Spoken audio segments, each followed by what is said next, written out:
The handshake that changed the course of Blackburn Rovers' season.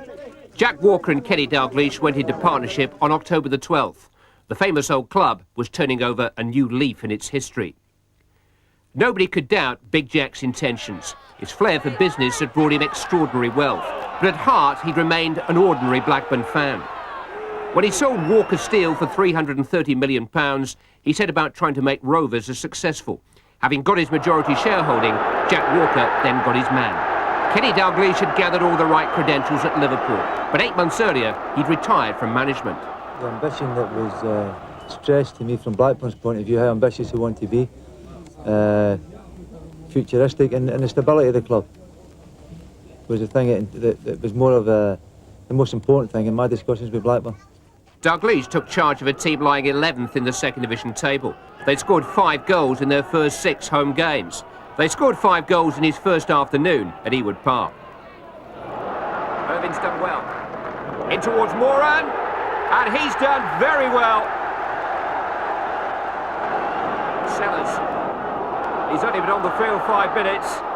This is Simon Garner. 2-0, right on the stroke of half-time. Sellers will take the free kick. Speedy coming round the back. They're putting on a show for the new boss. Garner it was who won the penalty, and Speedy it is who scores the penalty. Hill. Speedy. Garner looking to get past Marker. Oh! It's a landslide! As Simon Garner special to round off a very special day. Blackburn had not made a particularly special start to the season under Don Mackay. The manager who had taken them to within touching distance of promotion on 3 occasions had spent the previous season dodging relegation. Steve Agnew, David Speedy and Stuart Munro had been added to the squad at a cost of £1.5 million. New faces, old luck. Darren Anderton's lucky dip gave Portsmouth the lead in the opening game. Not until the final minute did Rovers equalise. Kevin Moran's leadership became one of the indelible hallmarks of the final promotion push in the spring. Leading from the front as always, he led Rovers to their first point, their only point in August. The Rumbelows Cup campaign drove to an early grave too. 3rd Division Hull City did their best in the first leg at Ewood. Neil Buckley kind enough to give Blackburn the lead. But early in the second half, Andy Payton steered what proved to be the decisive goal of the tie into an empty net. All the summer talk had been of the players Mackay had tried to sign, but failed to sign. Lineker, Sheringham, Newell. Now even the ones he had signed were struggling to make an impact, or the right sort of impact anyway. At Bristol City, a miserable opening week was completed with the dismissal of Tony Dobson for fouling Wayne Allison, who duly scored the winning goal. Don Mackay's head was on the block. Lee Palin, one look up and one delivery of a pass, and Jenkinson's onside. Lee Jenkinson, real chance. And that could be the goal that knocks Blackburn Rovers out of the Rumbelows Cup. 2-1 on aggregate now. Jenkinson again. His pace is electrifying. He's in again. Hits Moran, but Dobson's there, and he'll clear up. Howard Gale, neat back heel, brings in Richardson, tries the shot, so it won't go in for Blackburn. Came off to Zell, fought by Johnson, and Kiwomya's onside, and he's beaten Mims to it, and Ipswich Town take the lead. Kiwomya's sheer speed of foot will get him to the ball first, and this is Dezell arriving, and Goddard, and Rovers are in real trouble now. Looking at a 3rd straight defeat. Last minute, corners come for Gale. Off the bar, Speedy. A goal which may just have come too late. Too late to save a point. Rovers took just 1 from their first 3 games. Too little to save Don Mackay. On September the 2nd, his 4-year reign came to an end. I've at least got 1 trophy on the table for Blackburn Rovers. Maybe not the biggest in the world, but at least I've got that, which I'm proud of. I was proud of taking a team out at Wembley. It was a great day. I think a lot of the supporters remembered that day. And I hope they'll do other things. I hope they'll go on to better things. But as far as I'm concerned now, I'm more concerned in getting Fulham out of the 3rd Division and into the 2nd Division. Dalglish was the man Blackburn wanted from the outset, but Tony Parkes was the man put in charge on a caretaker basis. He arrived in the Rovers dressing room more than 20 years ago. Player, coach, temporary manager, he'd done the lot. It was Derby's Peter Shilton standing in his way at the start of his latest mission. Williams was caught in possession by Wilcox. Good shot. Shilton kept it out. Skinner looking for Speedy, just away by Coleman. Here comes Richardson. Shilton again. Speedy still in there. Wilcox! It was a long time coming, but Jason Wilcox has given them the lead. Speedy jumping in front of Shilton and putting Rovers 2 up, and within sight of the victory the club so desperately needs. Now John Rose running free. Possibilities here. Speedy's in the clear. This could finish it. David Speedy with a chance to tie up all the loose ends. Floated towards Anira, away by Atkins. Skinner will chase. And Skinner's got away, and Blackburn have a chance of a break. David Speedy is up ahead and making a searching run, and he's onside. David Speedy. 1-0. 13 minutes. Forward by Brown to Skinner.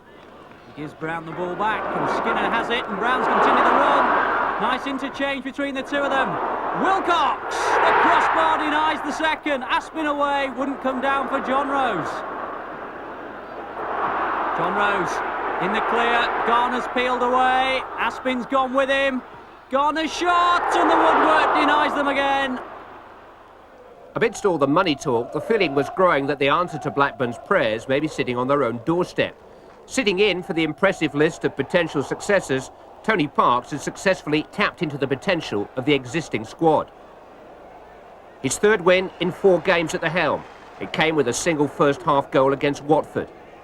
A goal that David Speedy deserved for his positioning and control, but which Lee Richardson gobbled up after James had saved. It was a match Blackburn should have won more comfortably. Both Richard Brown and Lenny John Rose hit the woodwork. But Parkes, in his own quiet way, was making life a little uncomfortable for those in the boardroom hell-bent on delivering a household name to the manager's office.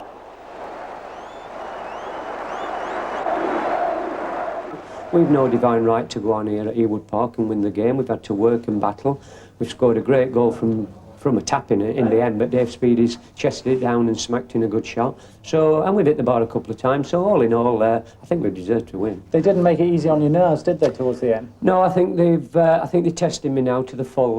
We started at Derby and we played well, and it were very, very comfortable. But since them days, they've kept me on my toes. But they've done well again, and what more can I say? That we've won 1-0, and again we've got 10 points, I think, out of 12. It's more than just a little nudge now, isn't it, to the powers that be, that maybe you're the man for the job? Well, I mean, the players have shown what they're all about. I mean, we've got young players in here learning the job, and they're battling away, and they're getting the results. As I've said before, people keep asking me about the manager's position. All I can do is try and win points and put pressure on them, and again, the lads have done first class. The campaign to re-elect Tony Parkes suffered a setback or two at the end of September. Defeat at Leicester, followed by stalemate with Tranmere Rovers. Blackburn suddenly stopped scoring goals. The run of the ball was running away from them again. For the second time in his distinguished Rovers career, Tony was running out of time to stake his claim. He was in charge at Millwall on October the 5th, but D-Day, Dalglish Day, was already being planned. This is Paul Stevenson now for Millwall. Fierce shots, just tipped to safety by Bobby Mims. Stevenson against Duxbury. Ian Bogie to his right. This is Bogie, and that was an even better save by Mims. Falco. Now Stevenson. Kerr trying his luck. And I think Mims got a vital touch again. Well, that's a good ball for Skinner. Lee Richardson arriving in support. This is Richardson. This is Speedy. What a good goal. Just 2 minutes of the first half remaining. Bogie Played inside John Rose for Kerr. Falco must score. Has he kept it out? He has. Amazing save by Bobby Mims. It was a terrific cross. Falco just had to score. But somehow, Mims clung on the line. Later.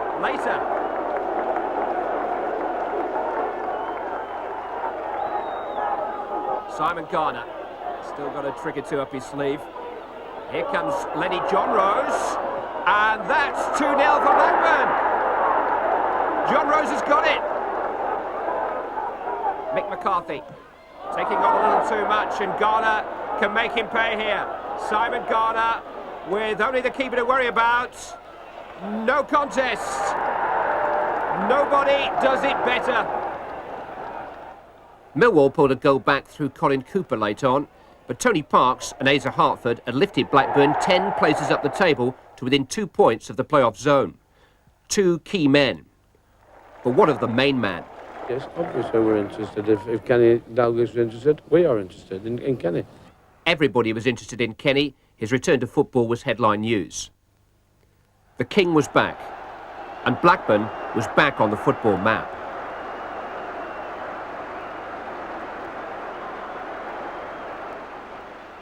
The new Pied Piper of Ewood Park led thousands back to the club.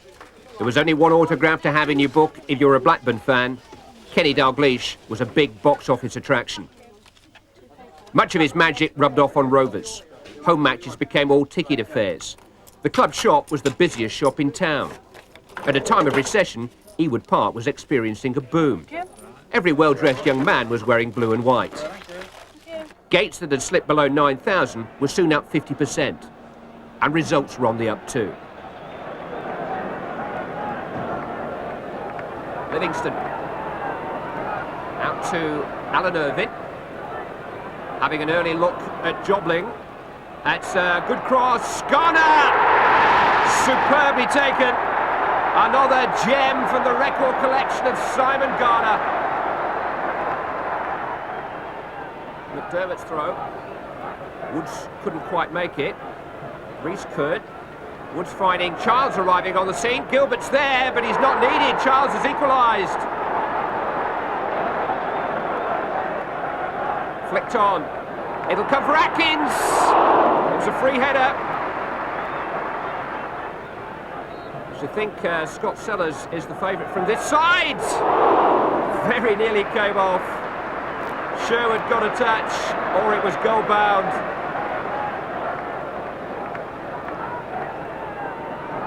Cut out by Richardson. Here goes Alan Irvine. Some shots, some save. Sellers with a corner. Looking for Wilcox. Away as far as Richardson. Hit Speedy. Atkins, yes! And out gone. And Mark Atkins makes it 2-1. Atkins getting himself involved again. Deflected. Speedy couldn't reach it. Sellers, sweetly hit. Deserved better.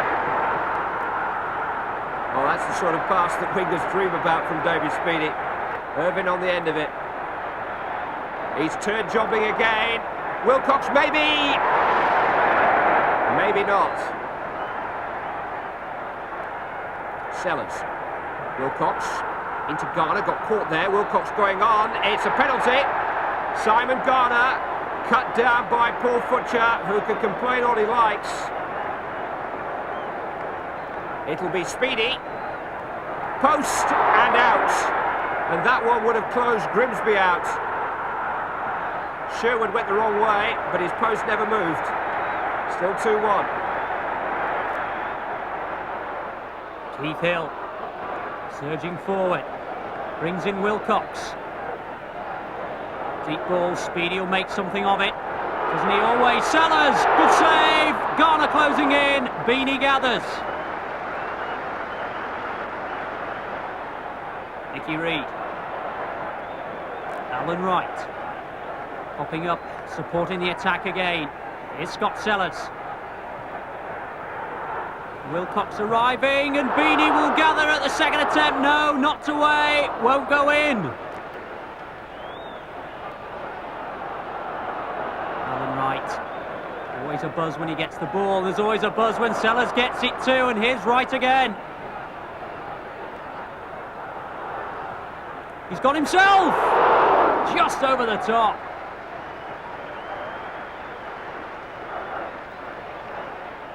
Richardson. As well. Speedy, he's in the clear. He's brought down by Gary O'Reilly, and that's a penalty. But now George Courtney has the decision as to whether it's a red card offence. Was that the professional foul? No more experienced referee than George Courtney to make the decision. It is, and Gary O'Reilly is sent off with some 25 minutes to go. Kevin Moran, he's hit the bar. Well, Speedy missed a penalty last week, and Kevin Moran's got the job, and he's hit the woodwork. Richardson. Oh, and Garner's broken away. Oh, and was that another one? Yes! Another penalty. And could Mark Beanie be in trouble now?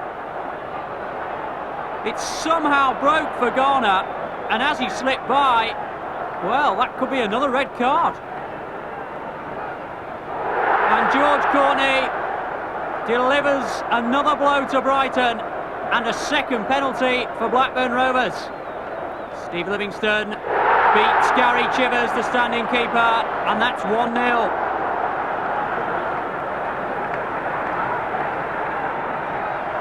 Bobby Mims' long clearance being pursued here for Scott Sellers. Oh, say! What a goal that is! What a start for Rovers. Scott Sellers, an unstoppable left-footed shot. The long Mims clearance meant for Speedy, falling invitingly for Sellers, and did he take the invitation? Rovers have a chance to engineer something on the break. Speedy looking to get Wilcox on his way. This is Barnes, he's given it straight to Wilcox. And here's Sellers. And Wilcox has gone in into the box. Chance for Jason Wilcox, for David Speedy, and that'll do nicely. 2-0. Just over 15 minutes left to play, and that could wrap up Kenny Dalglish's first away points. White again. Sellers once more. Wilcox, whose pace has unnerved Charlton on the break. Speedy's got into the middle. Wilcox looking for him. Speedy hitting the crossbar. So nearly number 10 of the season for David Speedy.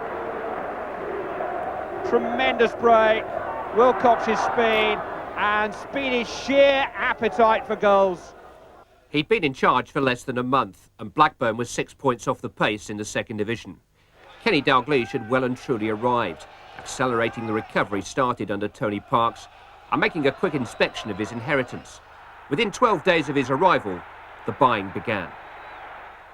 Kenny's first acquisition was Ray Harford, a Premier coach for the assault on the Premier League. Don Mackay once joked that it took 2 First Division managers to replace him. Dalglish, still a force at 40 in the daily five-a-sides, was adamant that only the best would do for Blackburn. His first signing was Blackpool's junior international Alan Wright. At 5'5", one of the league's smallest players, but at 20, one of its most promising. Pound for pound, it's debatable whether there was a better signing during the season. Wright was an instant hit. Next came Colin Hendry, a big-hearted defender whose heart had never really left Blackburn. After 2 years away at Manchester City, he returned in November to the club for whom he'd scored a Wembley winner. Hendry, the first player to take the step down from the top flight.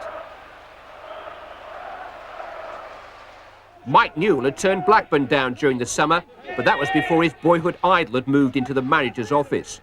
Dalglish's magnetism was the key to Rovers' first £1 million signing.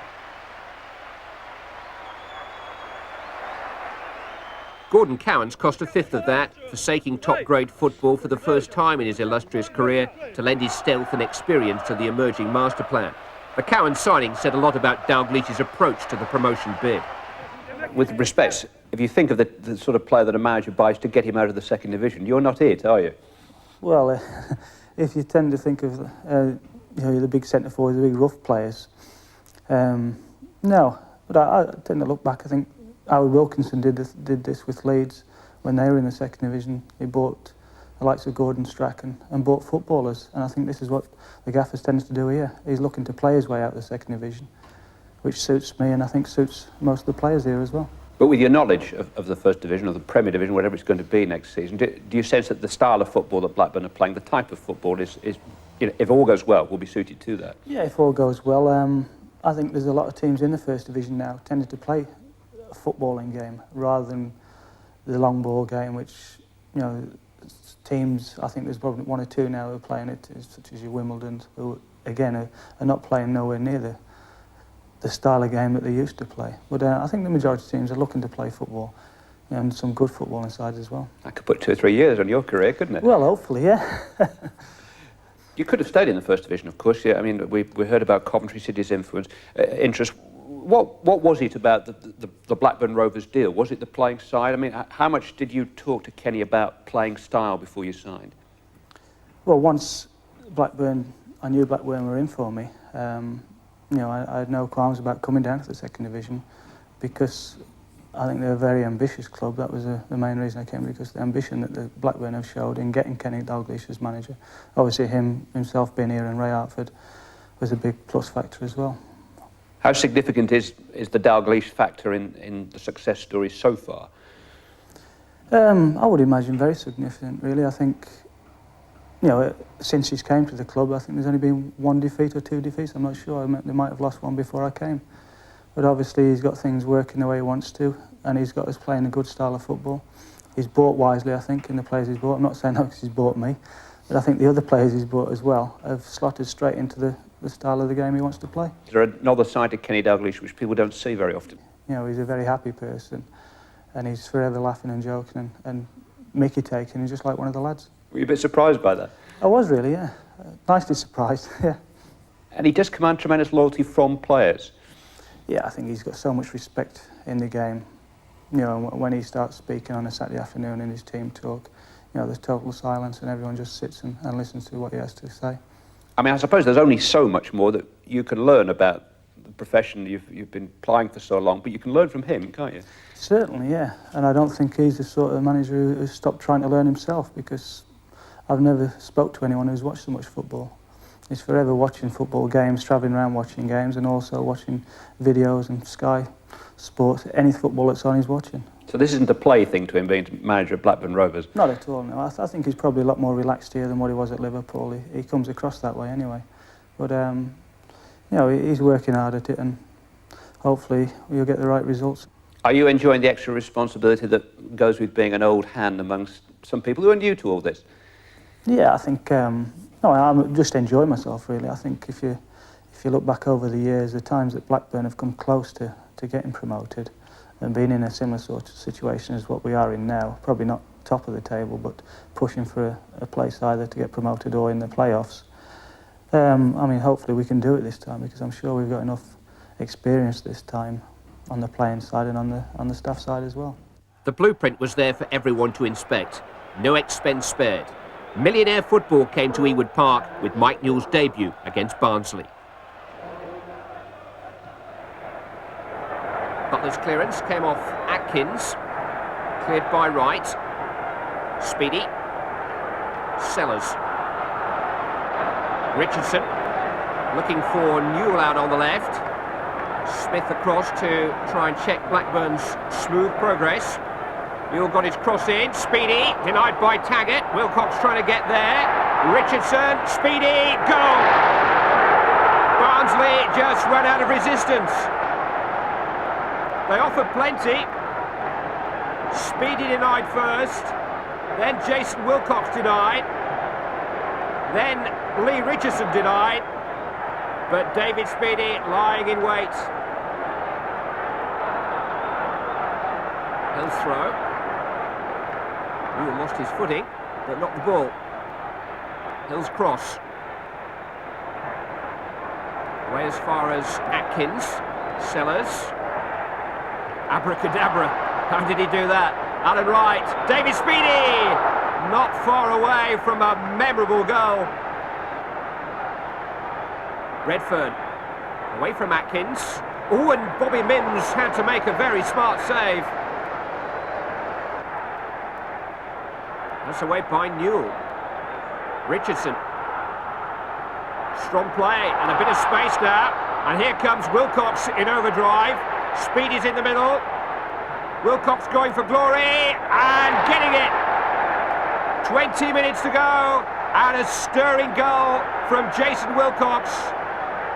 It's 2-0.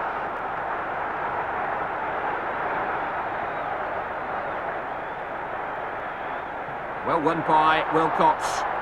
And there are runners to his left. One of them, Mike Newell, real chance. Oh, beautifully done. Welcome to Ewood.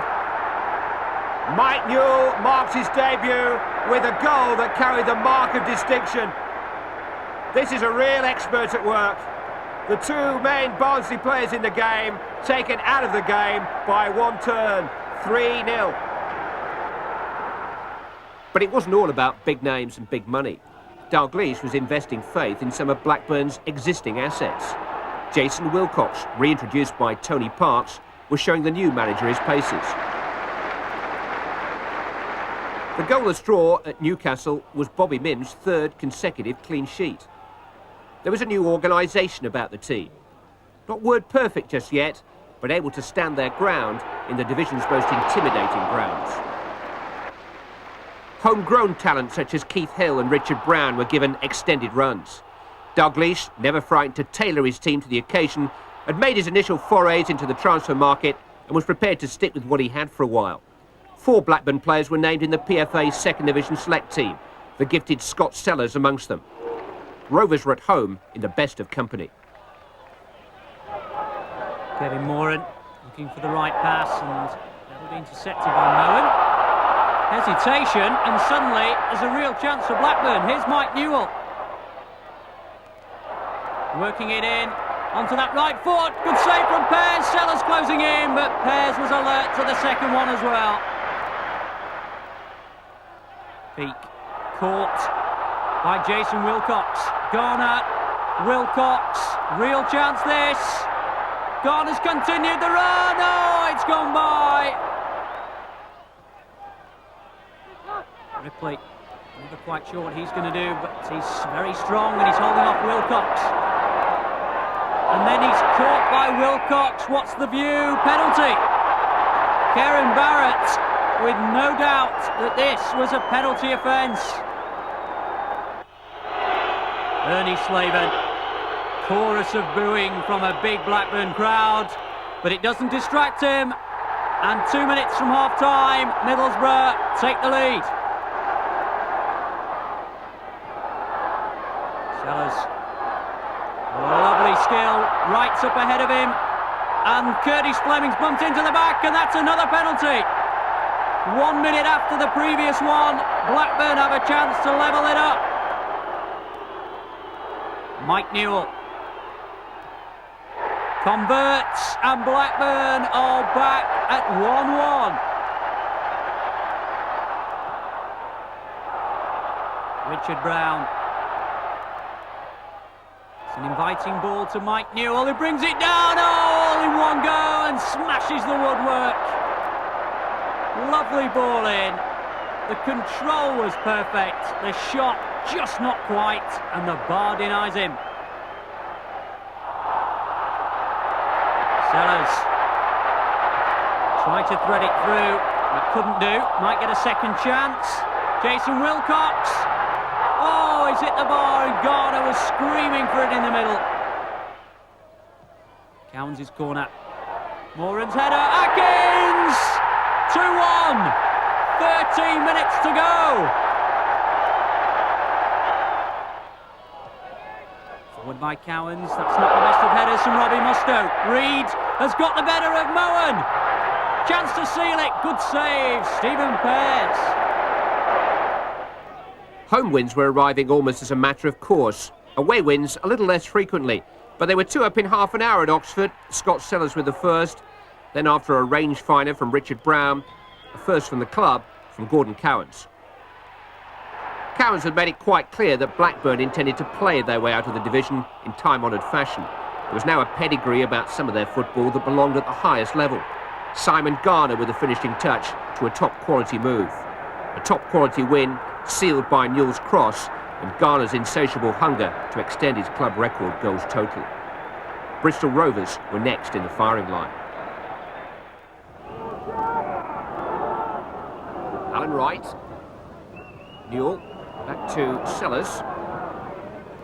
Wright again. Sellers has gone on.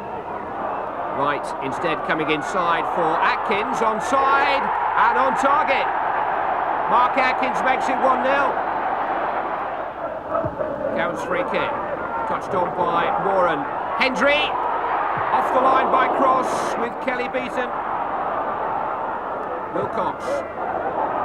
Newell arriving. Did well to reach it really. Away as far as Cowans.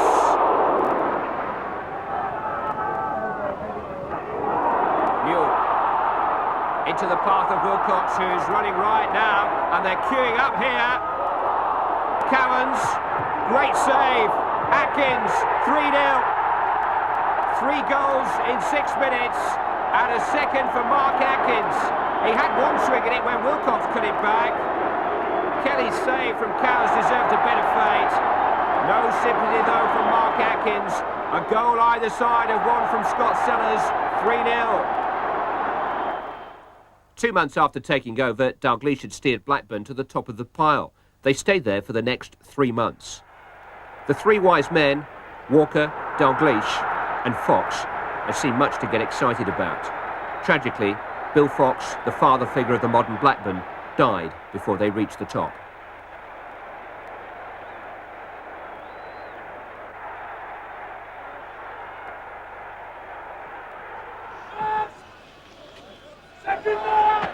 Finnegan going for that with Newell. Newell has it, tries one, and again goalkeeper Forrest at full stretch from the former Luton player. Thompson, but there's nobody going to get that one except Brown. No, he's got time to pick his man out up front, either Speedy or Newell. And Newell's going to get this one.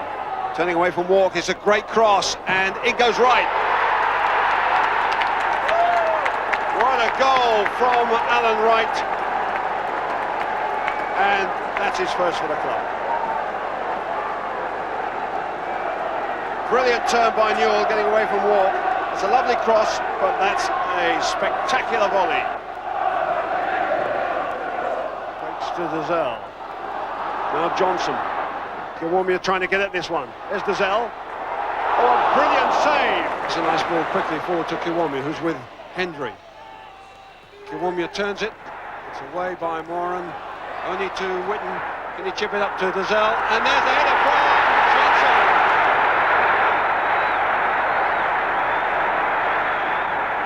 In for Kiwomia. Can he turn? And here's Dazelle. Dazelle shoots. A brilliant goal for Ipswich. 5 minutes from the end. Blackburn's first defeat in over 7 weeks, and they were desperate to begin the new year with a scalp of another promotion hopeful, Cambridge United. Cambridge had their desperate moments too. Danny O'Shea departed the game midway through the first half, robbed by David Speedy. He pinched a right handful of his shirt and left the visitors to play 3/4 of the game with 10 men.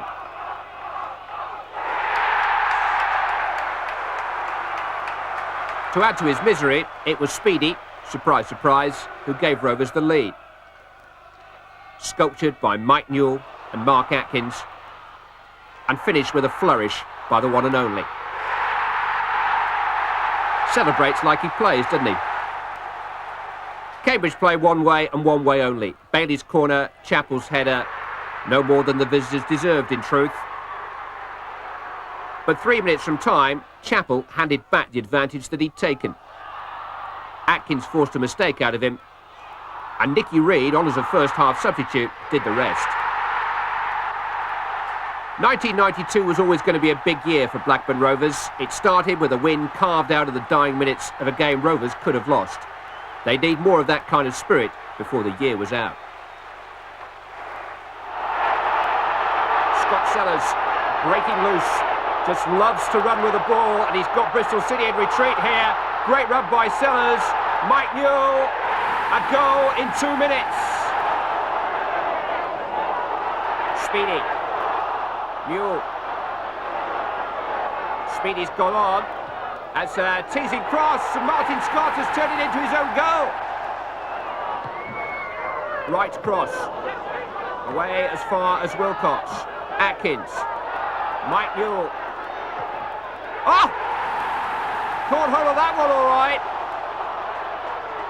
Bristol City open to the pace of Wilcox again. Speedy! It's a rout. 4-0. For all the excellence of their home form, Rovers couldn't get more than a point clear at the top of the table. At Portsmouth the following week, the thriving Newell-Speedy combination produced another breathtaking goal. Early in the second half, the irrepressible Speedy put Blackburn 2 up from Richard Brown's cross. They were still 2 up with 11 minutes to play. But John Beresford squeezed a free kick round the wall and through the keeper's hand. And with less than a minute remaining, the heart of the Rovers' rearguard was opened up for Guy Whittingham to charge through and pilfer a point. Blackburn were lucky that they had their Ewood form to come home to. 5 minutes from half-time.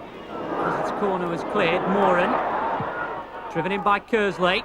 Calderwood, Jones, that's a good save from Minns, but Mitchell's reacted the quickest, and Swindon have the lead. Alan Wright loves to come forward. Sellers with a flick. Colin Hendry turning and shooting and scoring. On to bolster the attack. The defender turns striker again. Down forward, Hendry. Oh, it's gone by the post. Smacked forward by Wright. Hendry making a nuisance of himself, and this time it's fallen for Speedy. David Speedy! 1-0 down, now 2-1 up, and David Speedy's 6th in 5 games. After more than 2 months locked away in the drawer, the chequebook came out again at the start of February. £125,000 to bring Chris Price back from Aston Villa. And it was the old Chris Price. Moran for Blackburn, and that's a good ball down the line, giving Newell a chance to chase and harry the Grimsby defenders. It's Lever confronting him. It's 1 against 2, but he's found Cowans. Useful ball from him to Price, who goes on a run, and Chris Price marks his return to Blackburn Rovers with a goal in the first 5 minutes. That's Speedy, the clear header inside, is picked up by Sellers, who's got one man Newell outside him and one man ahead of him, and Sellers is clever enough to go the whole way. He's still here and gets the left shore. A marvellous goal. Scott Sellers. Blackburn do look dangerous every time they get into the Grimsby half, and Sellers plays another intelligent ball in, and that is 3-0.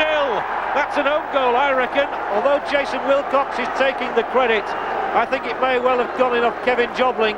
The top floor of the second division had been crowded for weeks. Suddenly, Blackburn moved into a penthouse suite of their own. Chris Price was added again when Derby County came to Ewood. 2 goals in 2 games, cause enough for a fullback to celebrate in full. And when Cowan's corner honed in on Mark Atkins' head, Rovers were heading for a 4-point lead at the top. 5 wins and a draw from their last 6 league games. Kenny was doing and saying all the right things. You're on top of the second division. How close are you to the side that you want? We're no different from any side. If there's someone that's better than what you've got at this particular moment, you go out and you try and get them. But everybody that we've had and everybody that's played for us has worked tremendously hard. They've given us everything they've got, and we couldn't ask for any more from any player that we've got, whether he's come in as a new signing since we've gone there or whether we've inherited him from Don Mackay. They've given us everything, and that's what I can ask from any player. But Mike Newell wasn't just any player. On February the 15th, he suffered a fractured left shin. Blackburn weren't the same without him. Newell's collision with Newcastle's Mark Stimson might have brought his season to an end. That was the way it looked at the time. The biggest day yet in the Ewood season contained a cruel twist. It was only Kevin Keegan's second game in charge at Newcastle. The old Liverpool connection kept the feature writers going all week. In tabloid terms, it was simply Keegan versus Dalglish. Ran through right, but not through Hill. Difficult for Blackburn to clear their lines. This is Peacock again. And this is a chance for Clark. Looking for Kelly, and Newcastle are in front. David Kelly, 2 last week against Bristol City, scores against Blackburn after 12 minutes. Wilcox just started his run a little late, and caught Tommy Wright a little late too. And the referee is going to restart play with a bounce ball, which I find a little difficult to understand.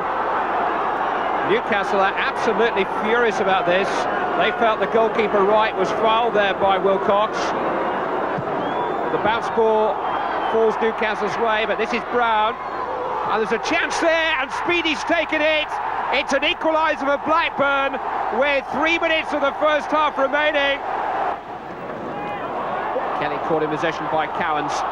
This is Hendry. Pulled in for Speedy! Oh, what a special goal that is from David Speedy. And now gone, Rovers take the lead.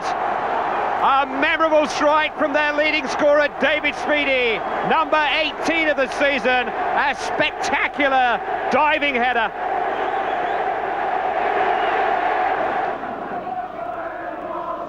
Little over 15 minutes remaining. Sellers and Cowans trying to conjure something up. Sellers taken away from the goalkeeper by his own defender. Hendry, Speedy hat-trick hunting! And Speedy hat-trick getting! Wilcox. Nice little layer from Garner, teeing up Sellers. That's a great save from Vasey. Right. He's certainly a confident fella, and here's another confident man, Simon Garner, and he's brought down, and that's a penalty. Scott Sellers to make it 1-0. Andrew Melville thumping it forward. Missed by everyone, including Hill, but not by John Durnin. And that is one each. Wilcox.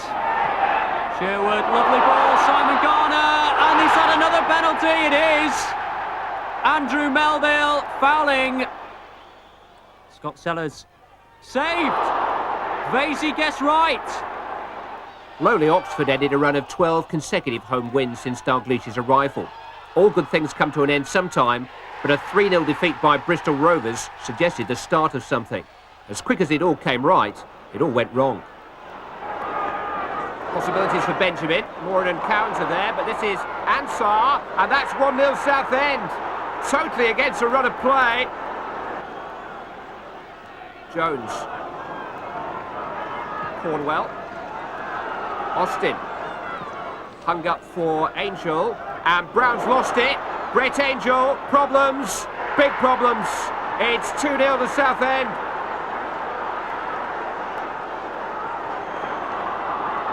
This is Richard Brown. Picked out Wegley, picked out Price, and Chris Price has picked out the back of the net. Last minute, last chance. In for Hendry again. Speedy, he's done it!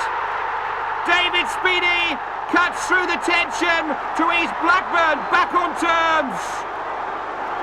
Lads that go out there give 100%, and the lads that are coming into the team are giving 100%, which is the main thing.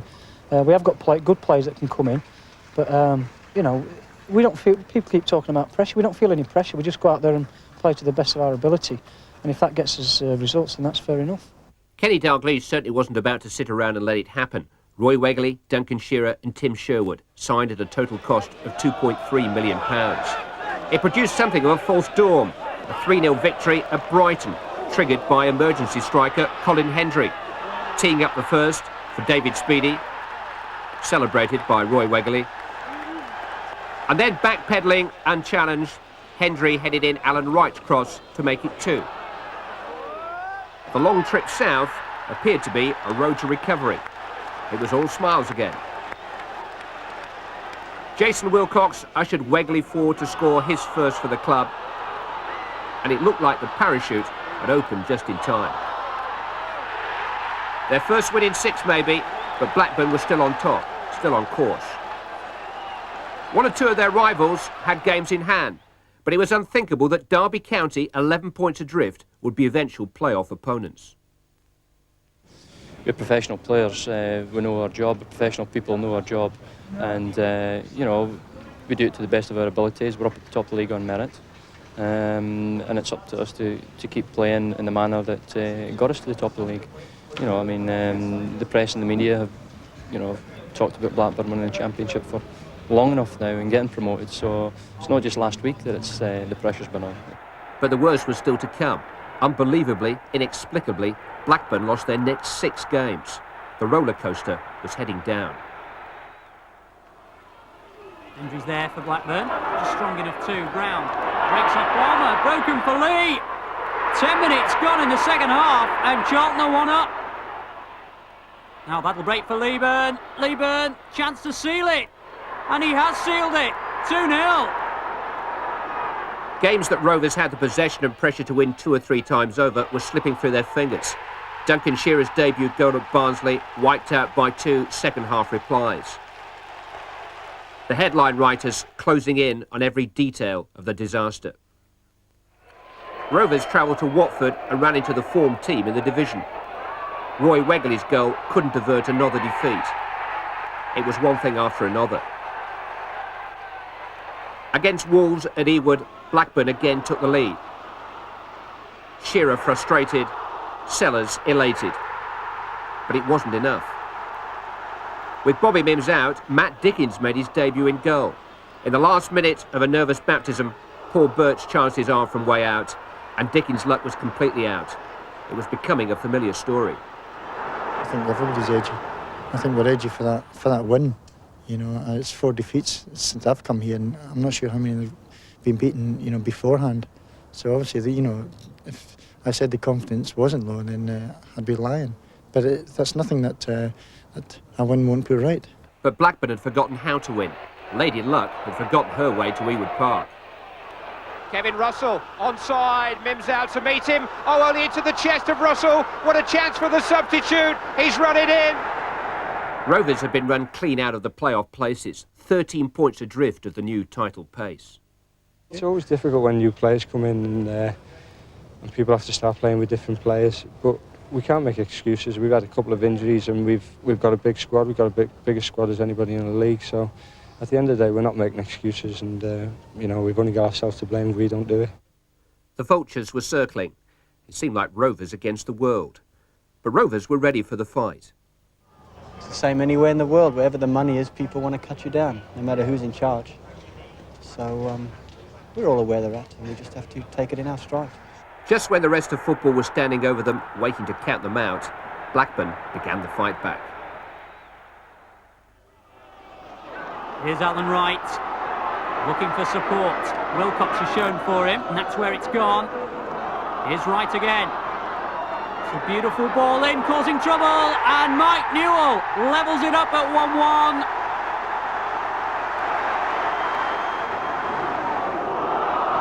Way losing out. Breaks for Verveer, and he's given it to Atkins. And Atkins says thank you very much indeed. 2-1. 2 goals in 7 minutes, and the turnaround complete. It's Jason Wilcox. Good cross. Away by Ball. Hendry! Blackburn in front. Colin Hendry serves up the tonic. Just 4 minutes remaining. Rovers 2-1 down. Defeat unthinkable. Sunderland should be thinking of Wembley. They may deny Blackburn the chance to go there. Roy Wegley. Turned away. Scott Sellers. Oh, you beauty! Scott Sellers has saved the day. Henry. We're now playing stoppage time at the end of the first half. Speedy! It's 1-1! We played more than 3 minutes of stoppage time at the end of the first half. Sellers chips it back in. Shilton stretching, they all miss it, and it's got it again. David Speedy scores his second goal in the space of 2 minutes. Blackburn Rovers fans delirious at their side, lead by 2-1. Plymouth must come back into this one if they're going to stay in Division 2. Speedy's on his way here for Blackburn. He's on his hat-trick. He beats Peter Shilton.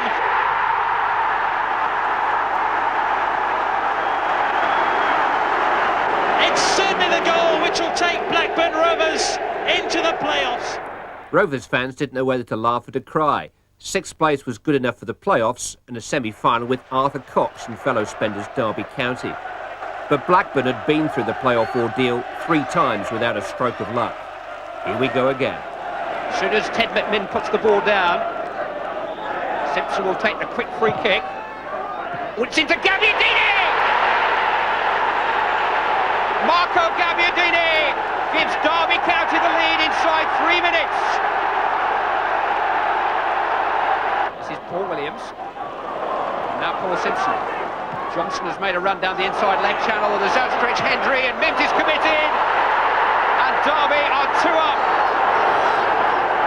It's Tommy Johnson, the playoff specialist. A quarter of an hour gone, and Derby County made a dream start.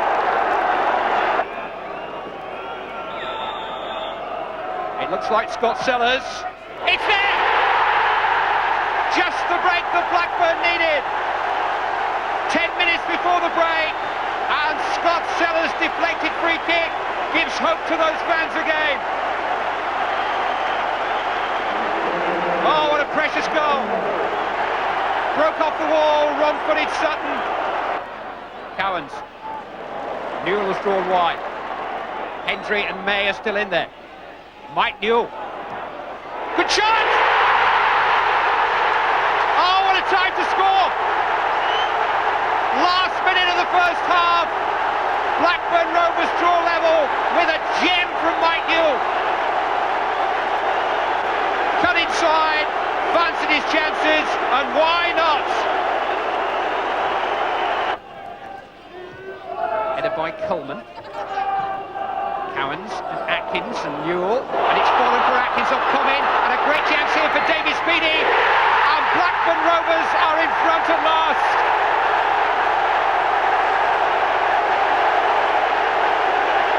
The rescue package, launched in the closing stage of the first half, has carried them into the lead. And boy, do they deserve it. Comin miskicked, carefully played by Atkins into the path of Speedy, and carefully finished, just a hint of a deflection. Newell got away from Comin, he's got Speedy in support, David Speedy, 4-2! They're unstoppable! And so they proved. In a siege of a second leg, Rovers were immovable. The heart and pride that money cannot buy saw them through. Jack Walker's dream ticket was still in one piece, thanks to a goal deserving of a bravery medal from their inspirational skipper, Kevin Moran. Kenny Dalglish was going back to Wembley. More than 30,000 Lancastrians travel south to watch Blackburn play the roulette wheel again. The prize Premier League football, the squad as ready as it would ever be. Definitely got a better squad than what we had the last time we were in the playoffs. But you can never tell. This is Wembley is a one-off sort of a situation, you know, coming to play here in the final of the playoffs. And you just hope that, you know, on the day the team will click and you create the chances, put them away, and you get the breaks that count for such a big game. Well, the last game I played in was the Crystal Palace one, when we get beat at Palace. And obviously there wasn't an atmosphere like this, but you know, this is the atmosphere of a cup final, but the importance of, you know, promotion. So, you know, to be fair, I personally think it's a bit more important than possibly the FA Cup, because this is what the whole season's based upon.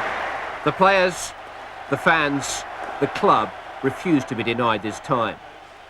Kenny Dalglish sent Tony Parks out at the head of the team as a tribute to him and a reminder of Rovers' traditions. They travelled by the long and winding road again, but Blackburn were within sight of the finishing line. Middlesbrough manager Lenny Lawrence was with me in the commentary box for the last glorious leg.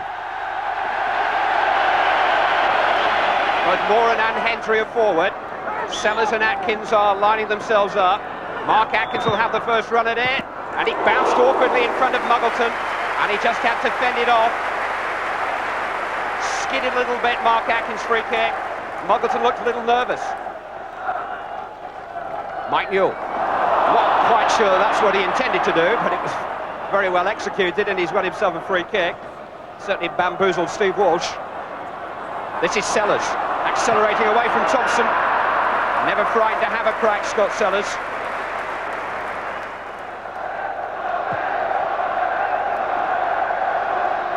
Ormond Royd and Henry together again, this time Henry winning out. Alan Wright, on for Mike Newell. James couldn't reach it. This is Newell. Chance for him to run at Hill and James. He's turned them. Mike Newell hit Walsh in the face. He knew nothing about it. Newell's so unlucky. Great run and a great strike. And Steve Walsh almost unwittingly came to Leicester City's rescue. Vintage Blackburn there, a great early ball from Alan Wright. Found Newell in space and he took it on very well. And he was a bit unlucky with the final shot, but it hit Walsh. Gary Mills though for Leicester City. He just plucked that one out of the air somehow. And here they come again down the left-hand side with Scott Sellers. Alan Wright trying to get over his shoulder. Three to his right. Alan Wright arriving. Great cross. Muggleton struggling. Got to it the second time of asking. Last minute of this first half. It's been something of a sparring session. The two clearest shooting chances coming within a minute of each other. Newell for Blackburn and then Mills for Leicester. And here's Newell setting up Speedy for another. Sellers is in the middle. Speedy's got past Walsh. Has he? Penalty. George Courtney had no hesitation. David Speedy in the last minute of the first half has run a penalty for Blackburn Rovers. I don't think there's any doubt about it. It's a great turn from Speedy. Just going to the byline here, he checks back through his legs. Walsh grabs him by the arm. I don't think there can be any doubt about it. Unlucky on Leicester, so close to half-time, but I don't think there's any doubt about that. It'll be Mike Newell, who scored a really vital penalty at Tranmere to lift Blackburn's season last month. Mike Newell against Carl Muggleton. They're on the way! Applause from the manager. Delight for the players. Mike Newell, maybe the most important penalty of this long football season, gives Blackburn the advantage in first half stoppage time. Coolly taken.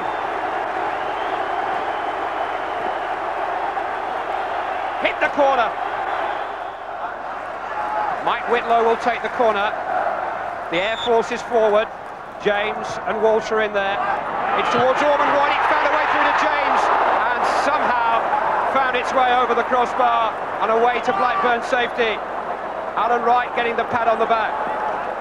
Blackburn were fortunate there. Ormond Royd missed it completely at the near post. But it pitched in there, it could have gone anywhere, and Alan Wright's got it off the line.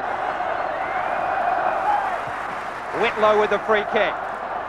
Mims has come for it, not got it. Chance for Grayson, deflected and away this time by Colin Hendry.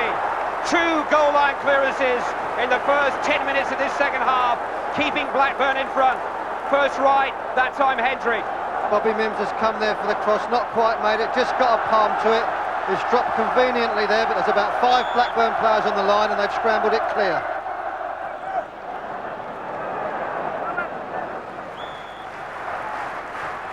Right, here we go with the Leicester set-piece show again. Knocked in by Thompson. Oof. Good header by Walsh. Just got up above David May and it squirted over the crossbar. Alan Wright to Mark Atkins. Mike Newell's made a run. He's got in behind Colin Hill here. Chance for Mike Newell. He's held off the defender. Muggleton got a hand to it and he rode his luck.